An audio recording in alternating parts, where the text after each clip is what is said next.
The 100D has taken Canon's small DSLRs to a new level. It is pretty much a 700D in a tinier body. And today, me and Locke have been put into a different body too.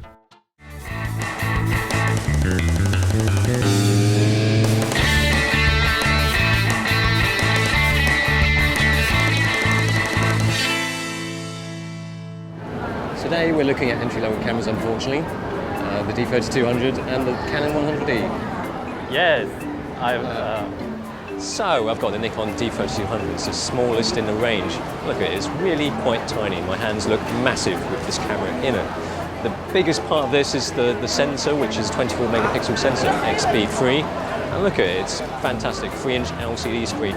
But how about you? Oh, mine is even more tinier. It's the Canon 100D, newest. It's so small, it's even smaller than yours, and it packs 18 megapixel sensor, high precision sensor, and the viewfinder is great. Oh, the Nikon is a masterpiece in construction, premium plastic. Check it out, it's just pure quality. It's, I'm lost for words, but I keep looking at the lens. The lens is fantastic. You can see the back again, it's got all the buttons, it's easy to use. It's got little pictures on the screen to show you. I mean, even an idiot can use it, you can use it.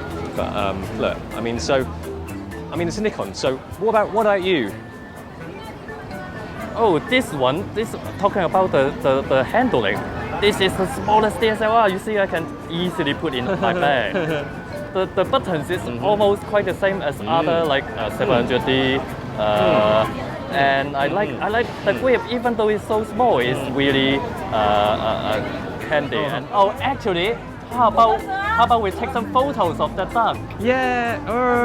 Oh, this cutie. Oh, cutie, duck me. That's a big duck. Ducking how?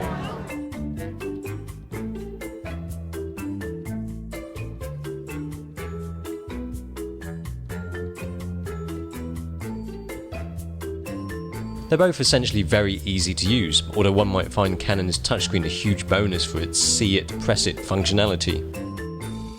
Alright, sorry to disappoint. Yeah. So, actually, that was a nice breakfast. Hello. Hello. Actually us. Yeah.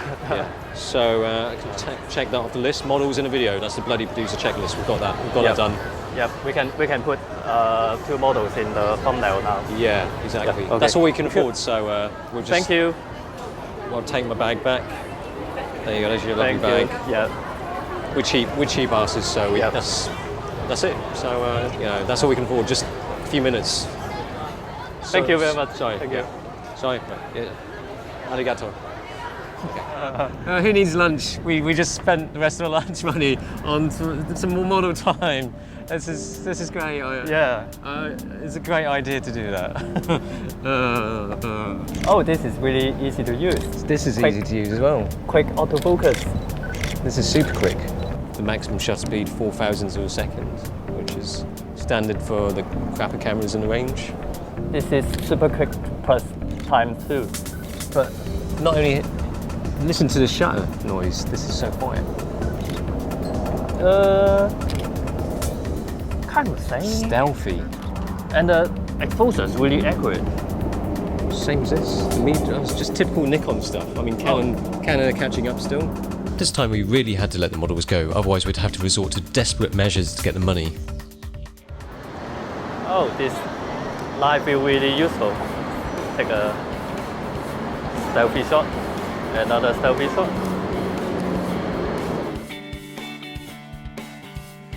Like when I said before, like when I was a girl, this is an 18 megapixel high precision sensor Mark II.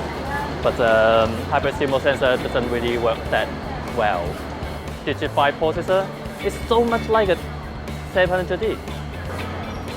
Oh, man in black, woman in red. What the hell?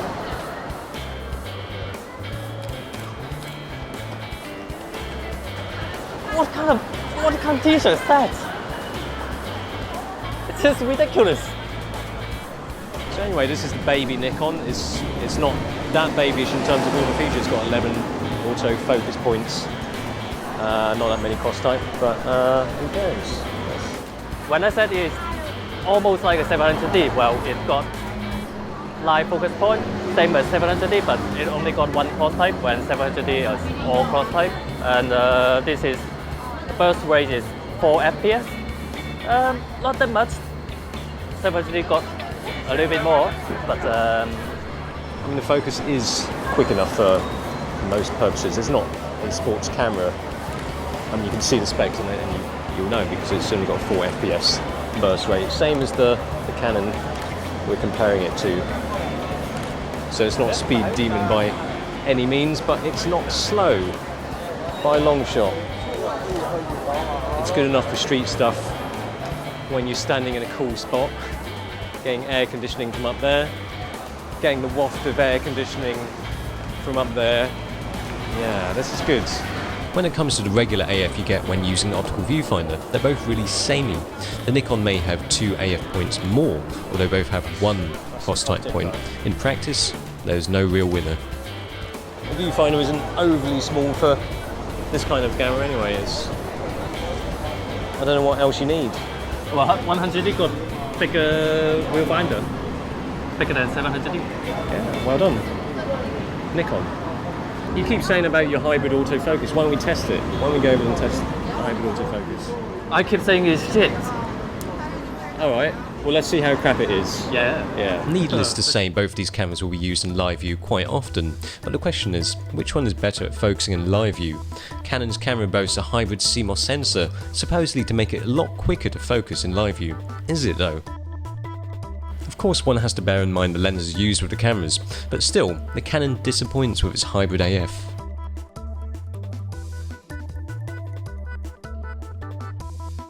Obviously, the Nikon with its 24 megapixel sensor has an advantage in resolution, but people say the higher the resolution, the worse the image noise should be. However, when you look at the ISO 3200 shots, both the Canon and Nikon are pretty much neck and neck. Bump it up to ISO 6400 though, and you'll see that Nikon has a cleaner image. Notice those specks of colour noise in the lighter tones on the Canon shot. But which camera should you choose? Which one is better? But seriously, I mean, in terms of just using it as a normal DSLR through the viewfinder, they're both pretty good actually. People do say I complain about these entry-level cameras, but you've got to love them. They're small, easy to put in the bag, light, and they take lenses that you'll use when you do upgrade. I don't mean to imply that these are stopgap cameras either. They could be your only DSLR as an amateur photographer.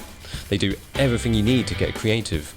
But the thing about picking one based on what lenses you want still applies.